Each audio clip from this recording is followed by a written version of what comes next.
one. Here we are at episode 3 of Toni and Dr. Bruce Live. This show, the question we're discussing is, if there is such a thing as karma and past life lessons, then why don't we come into this life with full knowledge of what that lessons or what the lessons we're supposed to learn?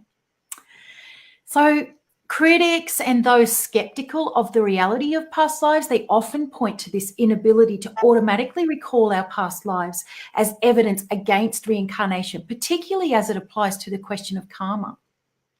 Their question is, if past lives and karma were real and soul growth is predicted on the learning of needed lessons from our previous lives, then why don't we come into this life with full knowledge of what we're supposed to learn?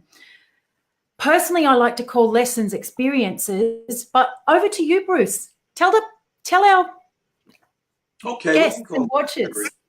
You'll excuse me if I lapse and call them lessons, but I'll go along with that. But I think the answer to that question should be quite obvious. If we knew what lesson or experience we had to learn in this particular life, and that a failure to learn that particular lesson might retard the progression of our soul growth, our actions would be forced. It wouldn't be sincere or from the heart. So I like to use an analogy when I talk about this. I use an analogy of taking a proctored exam.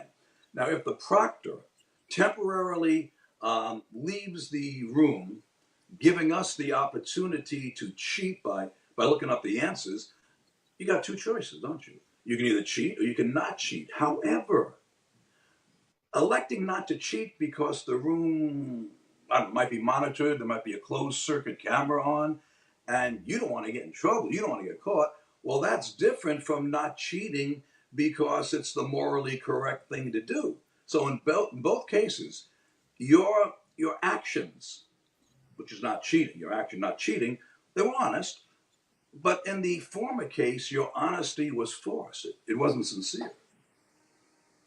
Good point. Good point. During the Between Lives of Regression sessions, a topic we'll discuss more thoroughly in a future show, people often report making specific plans for milestone events to occur throughout their life. And these might include hardships like poverty, disease, divorce, separations, and a whole other host of challenges.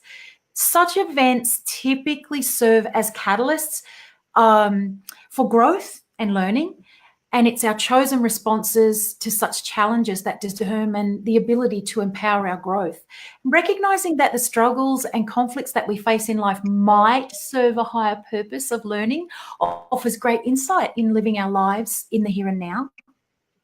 Some find it really difficult to accept that we have intentionally planned less than ideal situations for ourselves.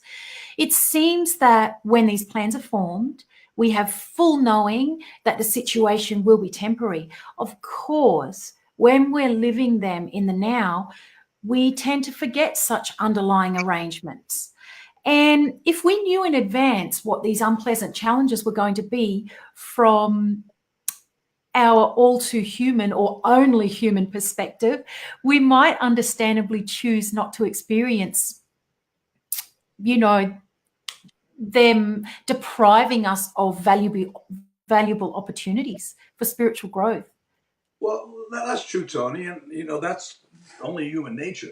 But I think that particular question and the inherent unknowability from our human perspective of what life is all about was very beautifully addressed, and was answered in a book called The Afterlife of Billy Fingers, and it was written by a lady by the name of Annie Kagan.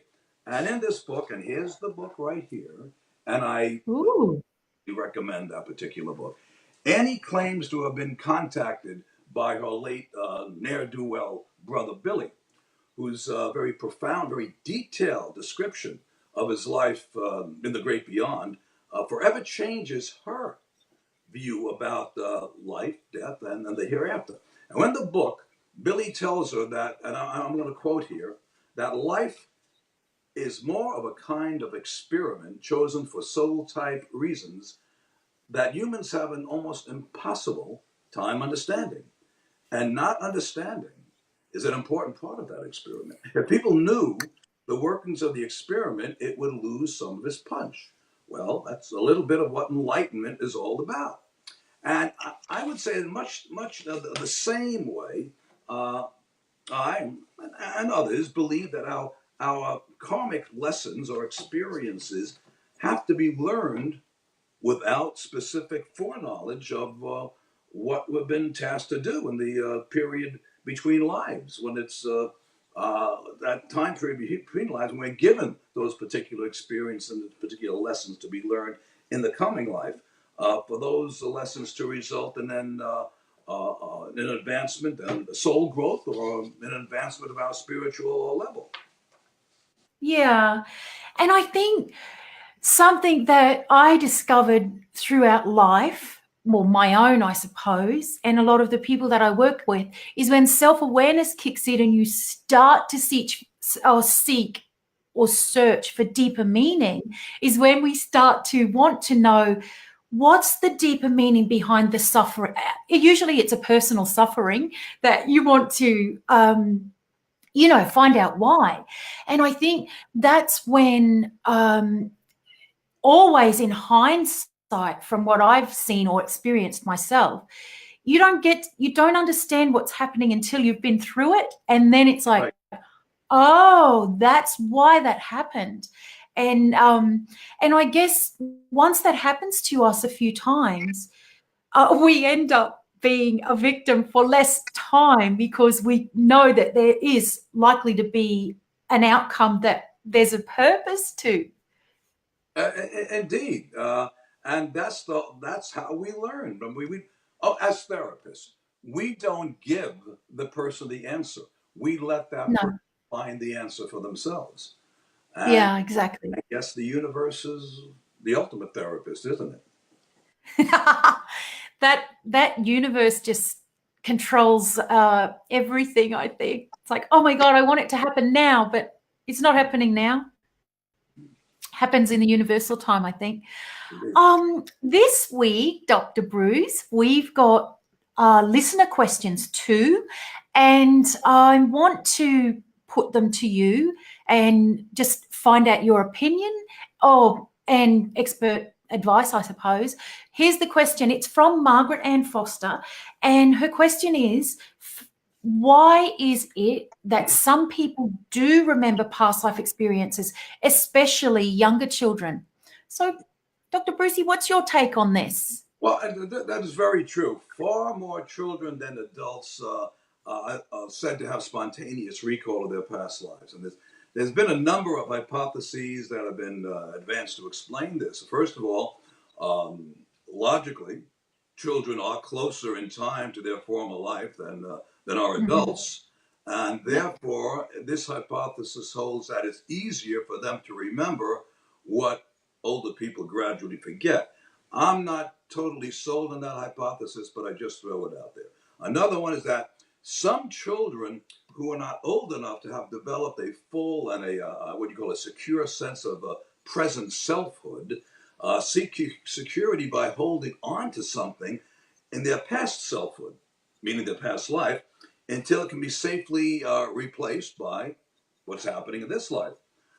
Yeah. Another possible explanation is that as children acquire memories in their current life, which are necessary for everyday functioning, the past life memories might be suppressed so that it doesn't interfere with the present life. That's another possible explanation. And also another one is that children, especially very young ones, are more psychically gifted than adults are. But as children grow older, they gradually lose this gift. We all know stories of children like 3, 4, 5 years old telling their parents that somebody visited me in my room last night, and they have a conversation with this person. It's a very loving person. Okay, it's not the boogeyman. It's not like a horror movie.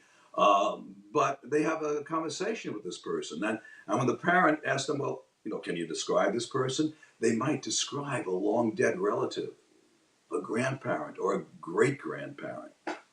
And it kind of jives with what it is. You've probably seen that. You're going to say, I guess, oh, sorry. no, please.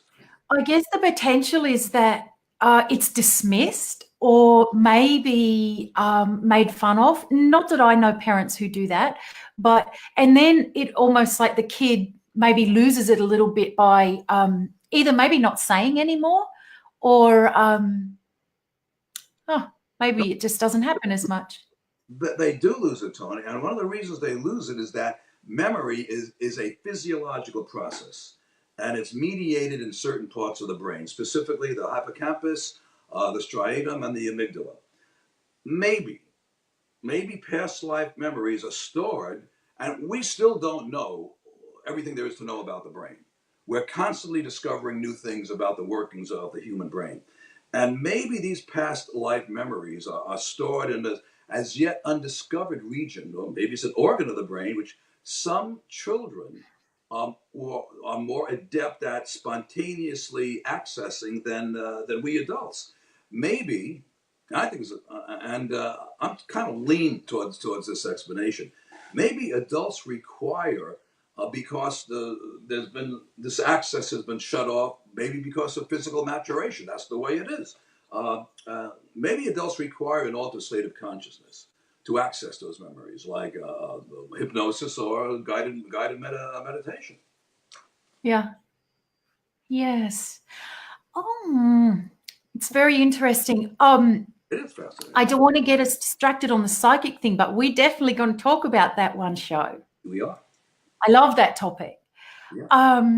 Okay, so Margaret is one of my SoulLife Recall Regression certificate graduates, and this is a question that's a little more geared towards practitioners, but I'd like to pose it to you for a response. So her question was, why do some people remember very little from early experiences in this life?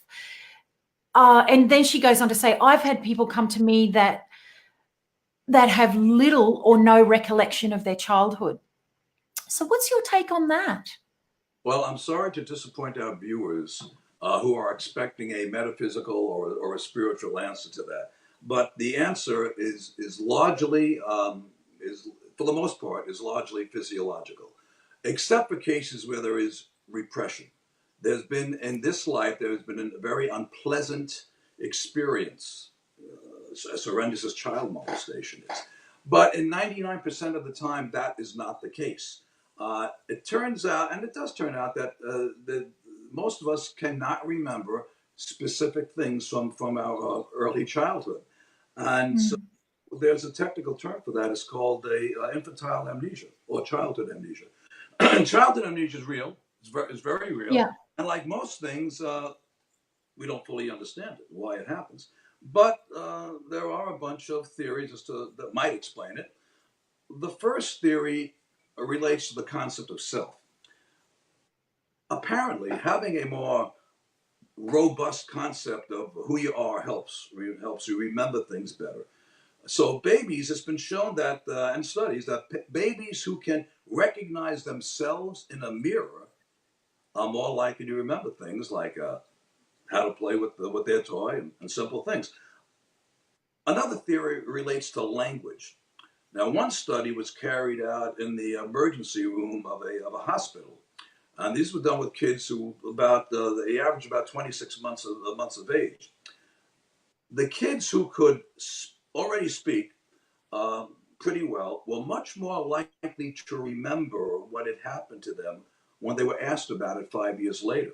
So apparently, if you have language, not only can you look, but you can label.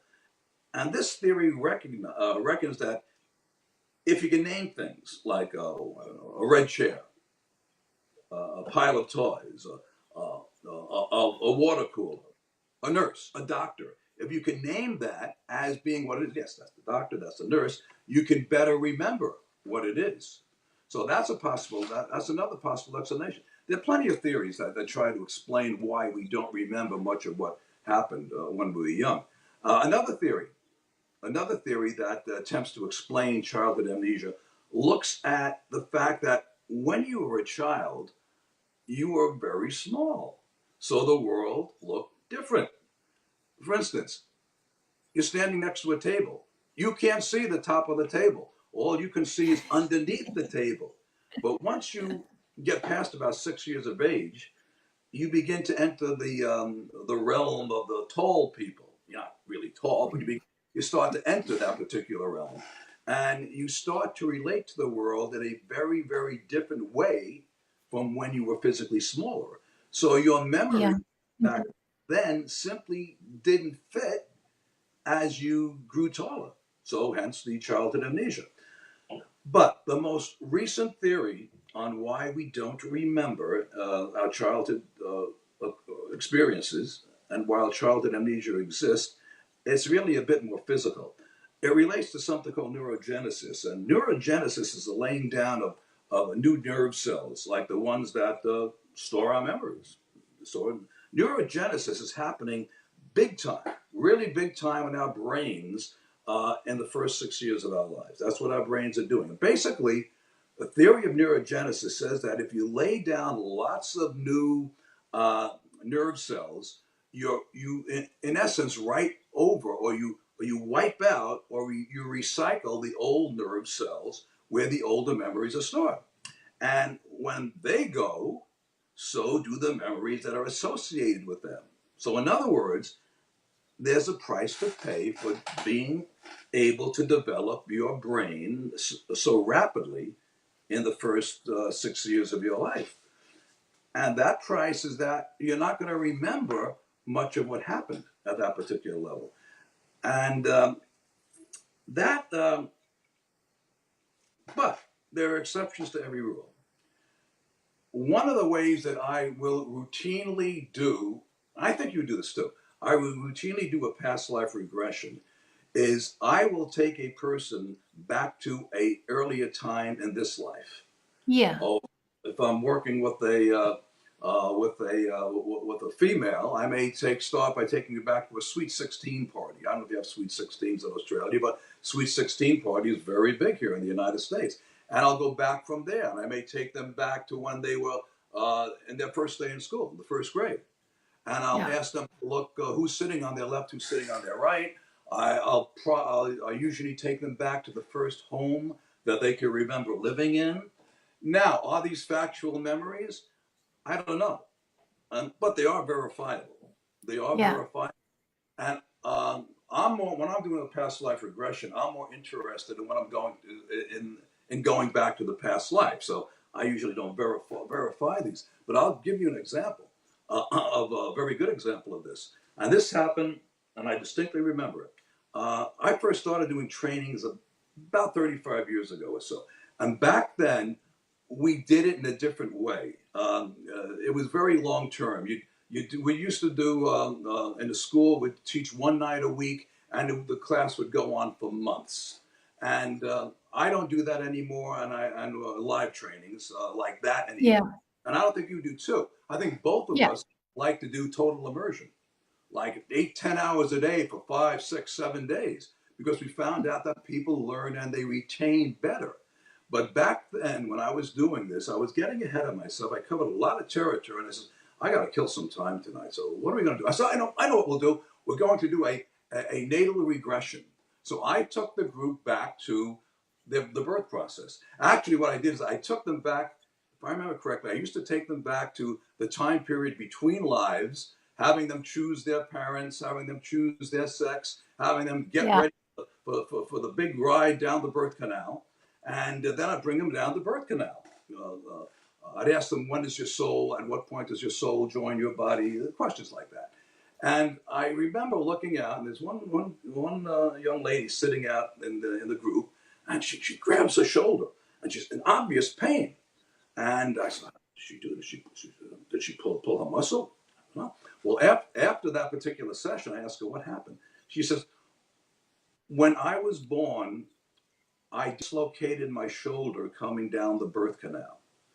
Now, this is verifiable because she was told that by her mother. So we know that that did happen. So now she's having a memory of that actually began, I guess you could say it began before birth, but her brain Yeah. is still developing within the within the womb. So Yeah. you cannot categorically state that no memory, that we don't have those memories. They are there. Hypnosis and guided meditation are excellent at finding those memories that are stored within the subconscious. But from there, we have to verify the memories because they could be fabrication or they may not be. Yeah, I think just like you've said, it's certainly possible to recollect them. And gosh, if I even think about my childhood, I can only remember a few things. If someone prompts you, you can remember more. But just if I just sit and think about it, there's usually the same one or two memories that stay.